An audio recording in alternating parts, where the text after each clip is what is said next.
자, 이제 29페이지를 찍어보도록 하겠습니다. 29페이지는 이제 중세를 넘어서 근대로 넘어가는 근대로 넘어가는 시대가 나오는데요. 근데 근대로 넘어가는 쪽에서는 좀 설명할 사람들이 많아요. 그냥 학자들이 좀 많이 나와서 한 편에 찍을 수 있을까 모르긴 하겠는데, 우선 간단히 설명을 좀 해보고 하도록 해보겠습니다. 자, 여기 보시면 근대 윤리 사상의 등장 배경. 이거는 따로 설명하지 않고 프린트를 풀면서 얘기를 해볼게요. 자, 근대의 시대적 특징을 보면 근대라고 할 때 시작되는 두 가지가 있어요. 첫 번째는 뭐냐면 르네상스, 그리고 하나 더 종교개혁. 그러니까 근대라고 얘기하면 뭐로부터 탈피하는 거다. 근대라고 얘기하면 종교의 신성에서 탈피하고 인간의 이성이 중시되는 시대를 변화하는 거거든요. 그러려면 중심이 신이 아니고 인간이 중심이 돼야 돼요. 그래서 인간 중심의 것들이 나타나기 시작하는 게 르네상스와 종교개혁의 시작이에요. 그래서 여기서 보면 개성을 존중하고 현실 생활에 긍정하는 근대적 사고방식을 자리 잡게 하는 계기가 되는 건 르네상스고요. 교회의 권위를 무너지게 한다. 그래서 신앙의 자유를 가질 수 있게 해주는 건 종교개혁이에요. 앞 시간에서 종교개혁은 얘기했고요. 르네상스 같은 경우는 어떤 계기가 됐냐면, 이제 유럽이 전성기라고 얘기하면 언제냐면, 그리스 시대, 그리고 로마 시대까지 전성기였다가 중세 유럽의 1000년의 시간이 지나는 동안 유럽은 점점 동양에 있는 다른 국가들, 그리고 중동 지역에 있는 다른 국가들에 비해서 과학기술이나 철학들이 많이 뒤떨어지게 됐어요. 그래서 거기에 대해 이제 충격을 받게 되는 게 뭐냐면 신학로 개척이랑 다른 표현으로 하면 지리상의 발견. 그렇죠? 예, 신대륙 발견을 지리상의 발견이라고 하는데, 지리상의 발견이라든지 아니면 까먹었다. 신항로 개척, 그리고 이제 동양의 실크로드 이런 것들을 통해서 동양의 여러 문물들이 이제 서양으로 유럽으로 들어오게 되는데 거기에 되게 충격을 받아요. 왜냐면 그때 유럽 사람들이 충격받는 것 중에 대표적인 게 중국의 비단이라든지, 그렇죠? 동양의 향신료, 그리고 이런 것들에 대해서 되게 충격을 받고, 이런 것들이 있는데 우리는 왜 그냥 1000년 동안 헌성세월을 보냈을까? 이러면서 좀 좌절을 하게 되는데, 좌절을 하게 되면 생각하게 되는 게, 그럼 우리는 언제까지 잘 나갔지? 이런 생각을 하거든요. 언제는 우리가 나 옛날엔 되게 좋았는데, 옛날엔 되게 잘 살았는데, 이런 생각을 하는데, 그때의 옛날이 언제냐면, 그때의 옛날이 바로 요때 르네상스. 즉 이게 언제예요? 그리스 시대. 우리 옛날에 그리스 시대 때 아테네 문명을 피우고 우리가 철학이 발달하고 이럴 때 정말 잘 나갔는데, 이런 생각을 하면서 그럼 우리 다시 그때로 돌아가자라고 해서, 르네상스는 진보적인 내용이 아니고요. 실제로는 그리스 시대로 돌아가자 라고 하는 무슨 운동? 복고 운동이에요. 복고 운동. 그래서 복고 운동이 만들어지는 게 르네상스 시대예요.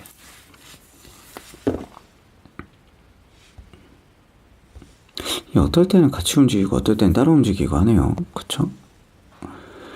그래서 근대 시대로 넘어갈 때의 특징을 얘기하면 개인의 중심이 맞춰지기 시작하죠. 개인에게 중심이 맞춰지는 게 가장 커다란 특징이라고 생각하면 되고, 그 다음에 나타나는 건 그로 인한 자연과학의 발달이에요. 그러니까 종교가 지배하는 시대에는 자연과학이 발달할 수가 없어요. 사과가 왜 사과나무에서 떨어지지? 신의 뜻이죠. 태양은 왜 동쪽에서 뜨지? 신의 뜻이에요. 그러니까 궁금증을 가질 이유가 없죠. 근데 여기에서 이제 자연과학이 발달하면서 그거에 대해 궁금증을 가질 수 있게 되죠. 그 자연과학이 발달해서 나타나는 특징 중에 이제 귀납법과 연역법이 있어요. 귀납법은 뒤에 배우에 있지만 관찰과 실험을 통해 원리를 발견하는 게 귀납법이고요. 영역법은 뭐예요? 어떤 수학적 논리를 통해 추론을 해서 이치를 발견하는 게 영역법이에요. 그래서 이게 나중에 귀납법은 경험주의, 영역법은 이성주의에 영향을 미치게 되죠.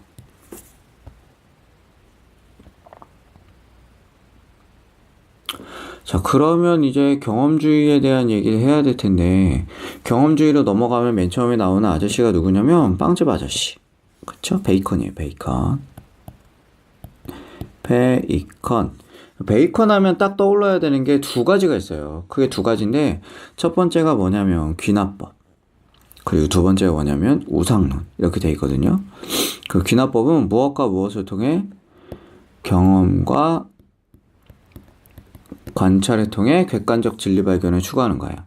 근데 이렇게 설명하기는 어렵고, 귀납법은 다시 한번 설명을 제가 여기서 할게요. 지금 자, 베이컨 아저씨가 있어요. 베이컨 아저씨는 이렇게 생각했어요. 아, 그래, 중세 시대에 비해서 우리가 이제 새롭게 과학기술이 발전하고 여러 가지들이 뭐 이성적 것들이 발달하기 시작하는데, 그 안에서 우리가 무엇을 찾기 위해선 진리를 찾기 위해서 노력해야지 라고 생각해요. 그럼 뭘로 돌아간 거예요, 지금? 자, 철학의 발달이 그리스에서, 그렇죠, 헬레니즘을 통해서 중세에서 근대로 넘어오죠. 근데 그리스 시대와 근대 시대, 요 두 시대의 공통점이 뭐냐면 이 세상의 진리가 뭔지라는 걸 연구하기 시작한 거예요. 헬레니즘 시대에선 뭐에 중심을 맞췄죠? 어떻게 하면 나는 행복하게 살 수 있을까에 대해 중심이 맞춰졌죠, 철학이. 중세는 뭐죠? 신의 중심이 맞춰져 있었어요. 근데 그리스 시대는 인간에게 진리란 무엇인가가 되게 중요한 거였는데, 그게 이제 근대로 넘어오면서 복고운동이 일어나면서 다시 한번 진리란 무엇인가 라는 거에 대해 탐구하기 시작하죠. 그 중에 대표적인 게 경험주의와 이성주의인데, 경험주의의 가장 대표적인 학자가 누구냐면 경험주의를 시작한 학자가 베이컨이에요. 베이컨은 이렇게 생각했어요. 우리가 무언가를 찾을 때, 어떤 진리를 연구할 때 우리가 제대로 연구하지 못한다고 생각했어요. 왜? 이제 중세에서 탈피해야 되잖아요. 중세 시대에는 신에 대해 갇혀 있었기 때문에 우리가 진리를 찾을 수 없다라고 생각했는데, 그러면 내가 진리를 찾기 위해서 나는 무엇이 우선 없어야 된다? 우리는 왜 진리를 쉽게 찾지 못한다? 나에게 무엇이 있기 때문이다? 선입견이 있기 때문이다. 이렇게 생각했어요. 그래서 어떻게 해야 된다? 선입견을 버리고 내가 직접 뭐 하는 거, 보고, 듣고, 느끼고, 경험하는 거, 요것들을 통해서만, 인간이 직접 보고, 듣고, 느끼고, 경험하는 것들을 통해서만 진리를 찾을 수 있다. 그래서 보고, 듣고, 느끼고, 경험하는 거, 우리가 다른 표현으로 하면 뭐예요? 실험하는 거고, 경험하는 거죠. 실험과 경험을 통해서만 비로소 진짜 진리를 찾을 수 있다. 그런데 이걸 할 때 주의해야 할 게 뭐다? 선입견을 가지지 않는 거다라고 얘기한 게 베이컨이에요. 그래서 실험과 경험을 통해 진리를 찾는 걸 우리가 이걸 뭐라고 표현하냐면 귀납법이라고 표현하죠. 귀납법에 대해서 자세히 설명을 해보면 이런 거예요. 사례, 하나의 사례가 있었어요. 사례 1, 똑같은 비슷한 사례를 하나 더 찾았어요. 사례 2, 또 비슷한 사례를 또 찾았어요. 사례 3, 이렇게 해서 사례 한 100가지예요. 100. 그러면 이런 걸 경험해보고, 이런 걸 관찰해보고, 이런 걸 경험해보고 했더니 어떻더라? 일반적인 이런 진리, 일반적인 현상이 일어난다고 결론을 도출하는 거죠. 요게 귀납법이에요. 이렇게 설명해서 좀 어려우면 다시 한번 간단히 다시 설명을 해볼게요. 그래서 귀납법 하면 대표적인 설명을 뭘 들 수 있냐면, 여러분들 이소부화라고 봤어요? 이소부화? 봤죠? 이소부화는 봤더라고, 얘기해보면. 근데 이소부화에 보면 동굴에 들어가지 않는 여우 이야기가 나와요. 이렇게 얘기하면 잘 기억을 못하고, 그 정글에 얘 누구예요? 사자가 있었어요. 사자는 정글의 왕이죠. 그렇죠. 근데 왕이 너무 사냥하기가 귀찮은 거야. 그래서 어디에 들어갔냐면 동굴 안에 들어가요. 여기 동굴이에요. 그 동굴 안에 들어가서 소문을 내요. 야, 사자가 많이 아파. 그러니 뭐와? 병문안 와. 나 숲속의 왕이잖아. 나 병문안 와. 이렇게 소문을 내요. 그래서 동물들이 병문안을 오거든요. 그러니까 돼지가 병문안에 왔어요. 그러면 병문안 온 동굴 속에 들어온 거니까 얼마나 잡아먹기 쉬웠겠어요. 들어온 사자를 잡아먹고, 들어온 돼지를 잡아먹고, 그 다음에 들어온 노루를 잡아먹고, 그 다음에 들어온 사슴을 잡아먹고, 그 다음에 토끼가 병문안 와서 잡아먹고, 이렇게 쉽게 잡아먹고 있었어요. 근데 어느 날 누가 있었어요? 자식을 해야겠다. 다시. 보통 여우는 세모나게. 세모로 여우를 그리는 방법이 있더라고. 그쵸? 다리가 5개 이상하다. 자, 이렇게 여우가 왔어요. 근데 여우가 와서 자세히 보니까 이상한 거예요. 뭐만 있어요? 들어간 발자국은 다 보이는데 나간 발자국이 안 보여요. 그래서 이게 촉이 좋은 여우가 생각한 거예요. 안 들어가고 요 밖에서 그 동굴 밖에서 어슬렁 거리니까 사자가 불러요. 야, 너는 왜 안 들어오고 밖에서 그러고 있어? 어서 나에게 병문안 와야지. 이렇게 얘기하니까 여우가 이렇게 얘기해요. 사자님 많이 아프세요? 그런데 제가 잘 보니까 동굴 속으로 들어간 발자국은 있는데 나온 발자국은 없네요. 그러니 저도 들어갔다간 못 나올 것 같으니까 여기서 인사드리고 갈게요. 안녕히 계세요. 라고 하고 들어가요. 이게 바로 귀납법이에요. 즉 동물 발자국이 들어간 발자국이 있다. 하나, 나간 발자국이 없다. 들어간 발자국만 있고 나간 발자국이 없다. 들어간 발자국이 있고 나간 발자국이 없다. 요 사례들을 가지고 나도 들어가면 나올 수 없겠다라는 결론을 도출하죠. 이렇게 여러 가지 사례를 통해서 결론을 도출하는 걸 뭐라고 해요? 귀납법이라고 해요. 요 귀납법이 베이컨이 갖고 있던 되게 커다란 특징이에요. 그런데 아까 얘기했죠. 요 귀납법을 제대로 하려면 내가 뭐가 없어야 돼요, 나에게? 선입견을 가지지 않아야 해요. 그래서 이 선입견을 그럴듯한 말로 표현하는데 그걸 뭐라고 표현하냐면 우상이라고 표현해요. 그래서 우상의 종류를 4가지를 갖게 되죠. 첫 번째, 종족의 우상. 두 번째, 동굴의 우상. 세 번째, 시장의 우상. 네 번째, 극장의 우상. 요거는 우리 프린트를 보고 설명할 수 있을 것 같아요.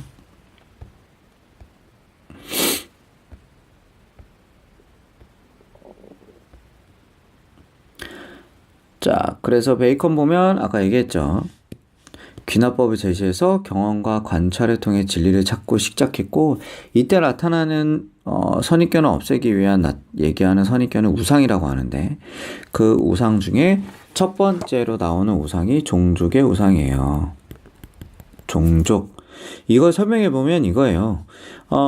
인간이 아닌데 다른 동물이나 사물을 인간이라고 착각하는 거예요. 예를 들면 집 밖을 나섰는데 새가 울어요. 새가 오늘 하루가 기분 좋다고 즐거운 하루를 보내라고 지적이네? 라고 책에 써 있단 말이에요. 그건 말도 안 되죠. 새가 과연 그런 거예요? 아니에요. 햇님이 방긋 웃어요. 말도 안 되죠. 그렇죠? 예. 이런 걸 종족의 우상이라고 하는 거예요.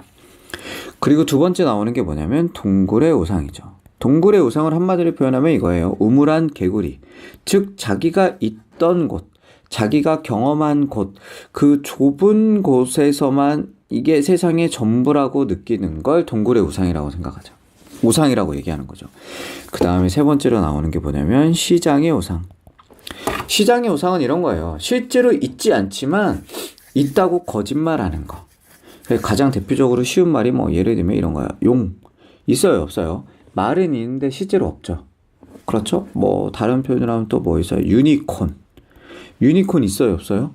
없는데 있다고 얘기하는 거. 이런 것들이 시장의 우상이라고 하고요. 마지막으로 국장의 우상이 있는데, 국장의 우상은 권위에 넘어가서 그 사람이 하는 말을 그냥 믿는 거예요. 여러분들이 제가 수업 시간에 하는 말을 진짜라고 생각하고 믿잖아요. 그거 왜? 내가 선생님이니까 라고 생각하는 거죠. 어떤 유명한 교수님이 나와서 얘기하면 그 말이 진짜 또 뭐 TV에서 의사가 나와서 건강에 대해서 얘기하면 그 말을 믿어요. 왜? 의사가 갖고 있는 권위가 있으니까.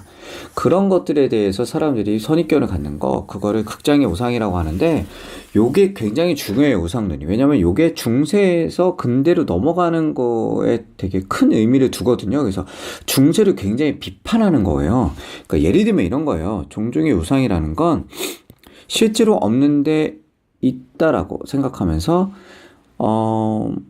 그렇지 않지만 그렇다고 얘기하는 거.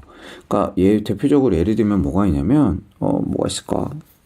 갑자기 기억이 안 나요. 넘어가서 뒤에 거부터 할게요. 동굴의 우상은 뭐예요? 좁은 사고. 이거 뭐냐면 중세의 장원적 사고에서 벗어나는 거예요. 중세 유럽은 이렇게 성이 있고요. 성 안에 영주가 살고 요 성 안에서 농노들이 살죠. 농노들. 이 농노들이 대신 농사를 지면서 산단 말이에요. 요걸 우리가 옛날에 뭐라고 배웠냐면 장원제라고 배웠어요. 장원제. 그러면 이 농노는 평생을 이 성에서 벗어나지 않고 살아요. 그러면 그 농노가 생각하는 이 세상은 딱 요 성밖에 없는 거예요. 그러니까 자기가 생각하는 가장 용감한 사람은 누구예요? 우리 성에 있는 기사. 가장 똑똑한 사람은 누구예요? 우리 성에 있는 영주. 가장 예쁜 사람은 누구예요? 우리 성에 있는 영주 딸. 이런 식으로 되게 좁은 사고를 갖게 되죠. 거기에서 벗어나라. 장원적 사고로 벗어나서 세상이 넓다는 거에 대해서 알아라 라고 얘기하는 게 동굴의 우상이고요. 잘못된 말과 소문으로 나타내는 게 뭐가 있냐면 가장 쉽게 얘기하면 한마디로 얘기하면 신이에요. 신. 너 신을 본 적이 있니? 너 신을 경험하니? 객관적으로 입증할 수 있니? 그렇지 않잖아. 왜 근데 자꾸 있다고 얘기하는 거야? 천사 있니 없니? 없잖아. 그런데 왜 있다고 얘기하는 거야? 이런 식으로 중세적 사고, 종교적 사고에서 탈피하라고 얘기하는 거고요. 기존의 권위에서 벗어나라고 얘기하는 거에 가장 대표적인 게 누가 있는 거냐면 교황이에요. 교황. 교황이 갖고 있는 권위에서 탈피해라 이렇게 얘기하는 게 바로 그런 것들이에요. 그래서 이런 여러 가지 것들을 통해서 우상론에서 벗어나라. 그래야 우리가 뭐에서 중세적 사고에서 근대로 넘어갈 수 있다라고 얘기하는 게 베이컨이죠.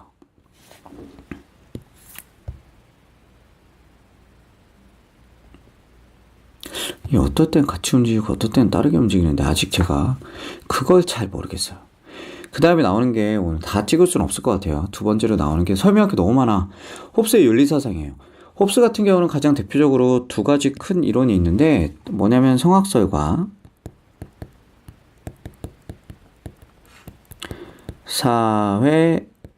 사회계약설이에요. 뭐 성악설은 굳이 따로 설명할 게 없죠. 인간은 이기적 존재다라고 얘기하는 거예요. 본능에 의해서 지내는 이기적 존재다고.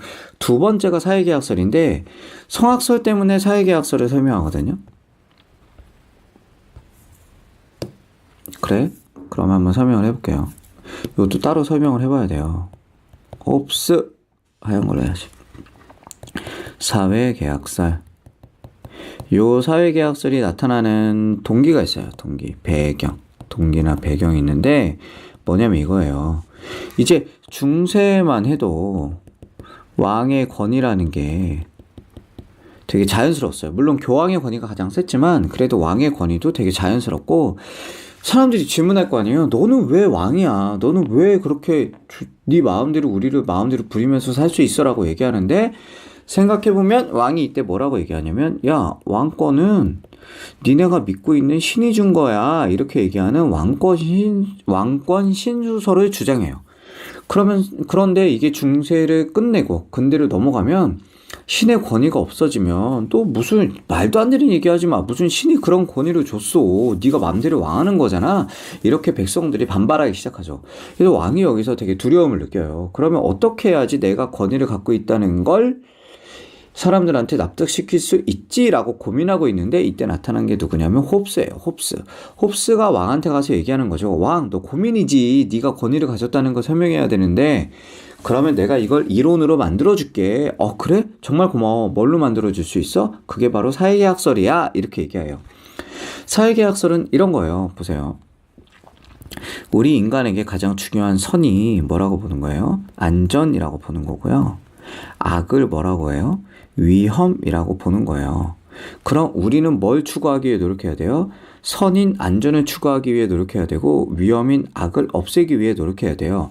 그런데 우리는 뭐니까 성악설을 통하면 모두 뭐니까 본능에 충실한 이기적 존재잖아요. 그럼 이기적 존재라는 건 뭐예요? 나를 위해 남을 해칠 수 있는 거예요. 그렇죠? 그러니까 내가 뭐 하는 거예요? 예를 들면 이런 거예요. 내가 아무것도 없는 기본이 이거예요.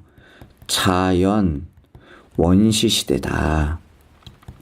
자연 원시 시대라고 생각할 때 자연적인 원시 시대 아무것도 없어요. 법도 없고 규범도 없고 더군다나 도덕도 없고 윤리도 없고 아무것도 없는 시대에는 내가 뭐 할 수 있어요?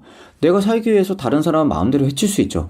내가 오늘 사냥을 했는데 실패했어요. 그래서 아무것도 못 먹고 배고파 죽겠는데 옆집에서는 저기 다른 아이는 엄청 많이 뭐 토끼를 5마리씩 잡은 거예요. 그럼 내가 오늘 저녁에 가서 뭐 해도 돼요? 토끼를 그냥 뺏어도 되죠. 그냥 뺏는 게 아니라 그 아이를 죽이고 토끼를 뺏어와도 아무런 상관이 없는 거예요. 왜? 이런 게 없으니까. 법이나 규범이나 도덕이나 윤리가 없으니까. 그러면 서로 지금 뭐 한 거예요? 위험하죠. 그렇죠? 그러면 우리가 위험하지 않도록 뭐 해야 돼요? 우리를 지켜주는 우리의 무엇을? 안전을 지켜주는 존재가 필요하죠. 이 존재가 뭐라고 얘기하는 거예요? 왕이라고 얘기하는 거예요. 그러니까 왕이 강한 권력을 갖고 우리의 무엇을 지켜주는 거예요? 권력을 갖고 우리의 안전을 지켜주고 있으니까 우리는 그 안전을 선이라고 생각하니까 이 안전을 추구하기에 노력해야 되는데 왕이 우리의 안전을 지켜주기 위해 우리가 왕에게 나의 권리를 양도한 거죠. 준 거예요. 양도. 권리를 양도하고 왕에게 나의 안전을 보장받는 거죠. 우리는 지금 서로 뭘 맺은 거예요? 계약을 맺은 거예요. 그래서 사회계약서는 백성들이, 일반인들이, 국민들이 왕과 나의 권리를 주고 안전을 지켜달라고 계약을 맺은 거다. 그러니 왕이 네가 우리를 마음대로 할 수 있는 권리를 가져.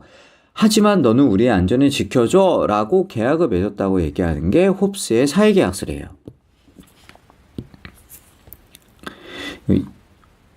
이해가 되나요? 예. 홉스의 사회계약서래요. 그럼 이게 되게 중요한 게 뭐냐면 옛날엔 왕이 중심이고 백성은 아무것도 아니었어요. 이 사람 니네 뭐 말할 게 뭐가 있어 조용히 있어 이런 식이었는데 이제는 왕과 백성이 알고 보면 동등한 관계에서 계약을 맺는 사이가 됐다라는 게 백성의 권위나 어떤 입장이 굉장히 강해졌죠. 물론 누구가 권력을 갖고 있어요? 왕이 권력을 갖고 있지만 그러면 여기서 생각할 때 그러면 왕이 백성을 괴롭혀도 돼요? 안 돼요? 돼요. 악한 왕도 필요해요. 왜? 악한 왕이라도 있어야만 뭐 할 수 있으니까 우리들의 안전을 그나마 지켜줄 수 있으니까 라고 얘기해요. 그래서 야, 왕, 너 이렇게 나쁜 짓을 해도 필요한 거예요, 왕. 왜? 왕이 배짱 부릴 수 있는 거죠. 그래? 그럼 나 없으면 니네 다 죽여버리고 서로 다 죽고 잠도 못 자고 진짜 살기 어려울걸? 이렇게 얘기하는 거죠. 아, 그렇구나. 그러니 너 어떤 왕이라도 나쁜 왕이라도 있는 게 없는 것보다 훨씬 낫다라고 얘기하는 게 홉스의 사회계약서래요. 기본적으로 누구 편이에요? 기본적으로 누구 편인 거죠? 왕의 편인 거죠. 그렇죠? 예. 좀 지우고 너무 한 게 많다. 자, 써놓은 거 좀 지워볼게요.